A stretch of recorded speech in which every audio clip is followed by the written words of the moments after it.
સુરતનું બારડોલી, જ્યાં મોડી રાત્રે ભારે પવન સાથે વરસાદ વરસ્યો અને વૃક્ષ ધરાશાયી થવાની ઘટના બની।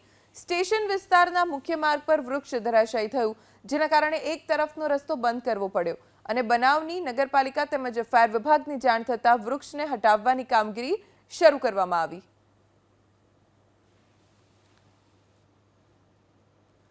₹20 લાખ લાંચ લેતા ઝડપાયેલા આસિસ્ટન્ટ ટીડીઓ હર્ષદ ભોજક કોટ વિસ્તારમાં ગેરકાયદે બાંધકામ કરાવવા માટે માસ્ટર માઇન્ડ તરીકે જાણીતો હતો।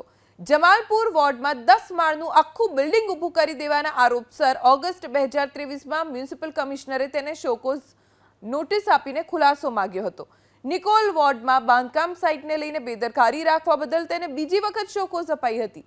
લાંચ લેવા સહિતની ફરિયાદો અને આરોપ ધરાવતા હર્ષદ ભોજકને તેને અપાતી શોકોઝ નોટિસની કોઈ અસર નહોતી થઈ। તેણે યેન કેન પ્રકારે લાંચ લેવાની તેની પ્રવૃત્તિ ચાલુ રાખી। જો કે 20 લાખ રૂપિયાની લાંચ લેતા ઝડપાતા ભોજકને સસ્પેન્ડ કરવામાં આવ્યો છે। તેના 2 ઇન્ક્રીમેન્ટ રદ કરવાનો નિર્ણય લેવાયો છે। સાથે હર્ષદ ભોજકે હેરિટેજ મંજૂરી આપવામાં પણ ભ્રષ્ટાચાર કર્યા હોવાની ફરિયાદો છે।